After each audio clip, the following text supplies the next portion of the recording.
Hello அஸ்ஸலாமு அலைக்கும், welcome to ஜுவீஸ் kitchen. இன்றைக்கி நான் ஒரு டிஃப்ரெண்ட்டான டிஷ் ட்ரை பண்ணியிருக்கேன், ஆஃப்கானி மலாய் ஷீக் கிரேவி. இது எப்படி செய்கிறதுன்னு பார்க்கலாம். அதுக்கு ஃபஸ்ட்டு ஒரு ஜார் எடுத்துகிட்டு ஒரு வெங்காயம் 4 பச்சை மிளகா, அது கூட நம்ம சிக்கன் ஒரு 1/2 kg எடுத்து கிரைண்ட் பண்ணிட்டு வந்துட்டு இப்போ இந்த மேலே இருக்க மசாலாஸ்லாம் ஆட் பண்ணி அதையும் நம்ம சால்ட் போட்டு கொஞ்சம் அடித்து எடுத்துகிட்டு வந்துக்கிறோம். அடித்து எடுத்துகிட்டு வந்த மசாலாஸ் கூட ப்ரெட் க்ரம்ஸ் கொஞ்சம், தென் ஒரு ஸ்பூன் ஜிஞ்சர் கார்லிக் பேஸ்ட், அது கூட நம்ம மின்ட் லீவ்ஸு, கொரியாண்டர் லீவ்ஸு உங்களுக்கு பிடிச்சா எச்சா கூடி போட்டுக்கோங்க. ஸோ அதையே நம்ம நல்லா ஒரு மாவு சப்பாத்தி மாவு பதத்துக்கு பிணைஞ்சு எடுத்துகிட்டு வந்துட்டு இப்போ நான் அதை பேட்டிஸாக பண்ண போகிறேன். அதுக்காக நான் ஒரு ஸ்டிக் எடுத்துகிட்டு அதில் ஜஸ்ட்டு ஆயில் அப்ளை பண்ணிவிட்டு கையிலேயே அப்ளை பண்ணிக்கோங்க. அதனால உங்களுக்கு ஷேப் ஈஸியாக கிடச்சிரும். நான் இந்த ஷேப் ப்ரிப்பேர் பண்ணியிருக்கேன். நீங்கள் உங்களுக்கு வேறு எந்த ஷேப் பிடிச்சாலும் நீங்கள் அதை ட்ரை பண்ணிக்கோங்க. இதை நம்ம ஒரு ஸ்நாக்காக கூடி சாப்பிட்லாங்க, ஒரு டிப் வச்சு. ஸோ நம்மளுக்கு 2 வேளை ஒரே டைமில் முடிஞ்சிடும். ஒரு ஸ்நாக்கு கொடுத்துக்கலாம். ஸோ அதையவே நம்ம ஒரு கிரேவியில் போட்டு சப்பாத்திக்கு சர்வ் பண்ணாலும் சூப்பராக இருக்கும். நான் ஆக்சுவலி இதை டின்னருக்கு பண்ணியிருந்தேன். டின்னர் பண்ணிவிட்டு இதை ஃப்ரை பண்ணும்போதே பசங்களுக்கு ஆளுக்கு ஒன்று, ஹஸ்பண்டுக்கும் கொடுத்துட்டு அப்படியே நான் அதை கிரேவிலையும் போட்டு சப்பாத்திக்கு சர்வ் பண்ணிட்டேன். ஏன்னா 2 வேலையை ஒரே டைமு செஞ்சு ஈஸியாக நம்ம முடிச்சிடலாம் இல்லையா. இன்னொன்று, மல்டி டாஸ்கிங்கான லேடிஸ்க்கு ஒரு வேலையை அந்த டைம்லேயே ஃபினிஷ் பண்ணணுன்னு தான் பார்ப்பாங்க. அது ப்ரொலாங் பண்ணிகிட்டே இருக்க மாட்டாங்க. கரெக்ட் தானே லேடிஸ்? நான் சொல்கிறது கரெக்ட் தானே?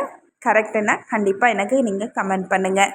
இஃப் சப்போஸ் நீங்கள் இது ஸ்நாக்குக்கு கொடுக்கணும்னு நினச்சிங்கன்னா ஒரு டிப் லைக் மயோனீஸ் இல்லைன்னா ஒரு சாஸ் இது கூட சர்வ் பண்ணுங்கள். அதுவும் சூப்பராக இருக்குங்க. அவ்வளோதாங்க. அந்த ஃப்ரை பண்ண ஆயில்லையே நம்ம ஒரு வெங்காயம், 3 பச்சை மிளகா இதை நம்ம ஆட் பண்ணிவிட்டு அது கூடயே ஒரு 15 cashew nuts and then coriander leaves இதெல்லாம் போட்டு நல்லா வதக்கி அது கூல்டவுன் ஆனனையும் நல்லா அடித்து எடுத்துக்கோங்க. இப்போ இன்னொரு பேன் வச்சு அதில் ஆயில் ப்ளஸ் பட்டர் இதை ஆட் பண்ணிவிட்டு அதில் பட்டை, லவங்கம், ஏலக்காய் இதை ஆட் பண்ணி கொஞ்சம் ஃப்ரை ஆனனையும் ஒரு spoon ginger garlic paste add பண்ணி அதையும் ஃப்ரை பண்ணிடுங்க. இப்போ நம்ம அரைச்சி வச்சுருந்த மசாலாவையும் ஆட் பண்ணிக்கிறோம். ஆட் பண்ணிவிட்டு நம்ம அதை கொஞ்சம் தண்ணி ஊற்றி கொதிக்க விட்டுறோம்.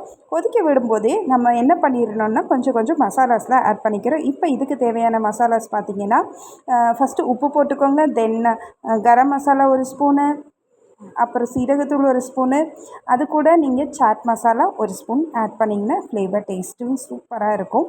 அண்ட் தென் இது கூட நான் பெப்பர், அது black pepper and white pepper 2 இருந்துச்சுன்னா 1/2 ஸ்பூன் போட்டுக்கோங்க. பிளாக் பெப்பர் மட்டும்தான் இருக்குங்கிற பட்சத்துக்கு நீங்கள் அதை 1 ஸ்பூன் ஆட் பண்ணிக்கோங்க.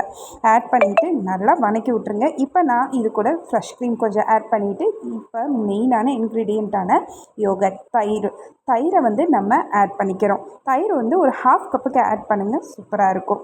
அதை ஆட் பண்ணிவிட்டு நம்ம இப்போ பேட்டிஸை கொதிக்க வச்சுட்டு பேட்டிஸை உள்ளே இறக்கிடுறோம். அவ்வளோதாங்க.